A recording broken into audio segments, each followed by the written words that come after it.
right, I'm here with Michael Klastorin. Nice to meet you, sir. Nice to meet you. So tell me a little bit about what it was like working on Back to the Future, of course. Everyone wants to know. Well, I didn't get there until Back to the Future 2 and 3, but it was as fun as you could possibly imagine.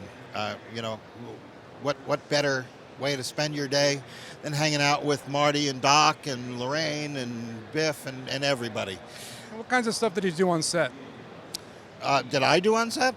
I was the publicist on the films. So I worked with the still photographer to make sure we were getting the right photos and writing behind the scenes stories for the press and things like that, and keeping the press away because we wanted to keep some secrets.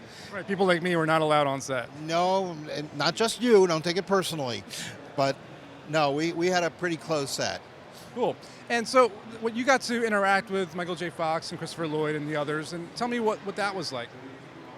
They're terrific people. They're you know, when you meet somebody that you see on television or in films, you always hope that they're going to be what you want them to be.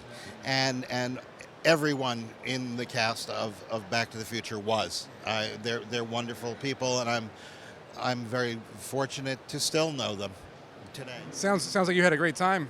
I did. I you know, and we're still at it 30 years later, and what a wonderful thing to be associated with. Yeah, and that you just brought up a good point. 30 years later, and the hoverboard has become like this online sensation with the fake ones, and then of course the ones that they actually built. And you know, the DeLorean has been going on for decades, and it just never goes away. How do you feel about how it's such a big phenomenon? Well, you know, as the years have gone by, I think Michael said it best when we were talking.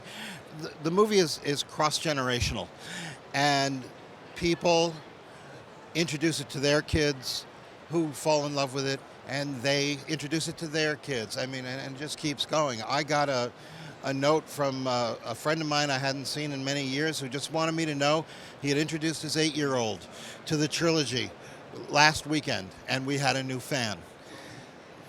So what kinds of things do you do when you're not working on films? Oh, a little bit of this, a little bit of that. Nothing. I haven't climbed Kilimanjaro or anything. Is that on your bucket list? No, not in the least. You want to live. Yes, exactly.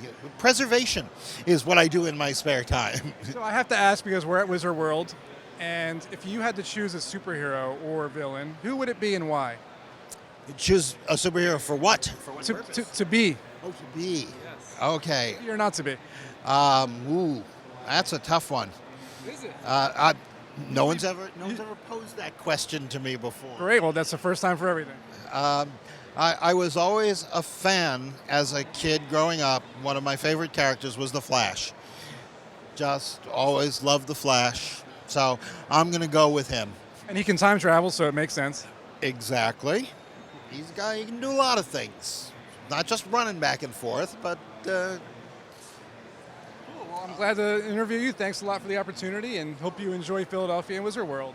My pleasure. Being part of Wizard World is tremendous. I couldn't be happier to be here, and hopefully a lot of other Wizard World events to come.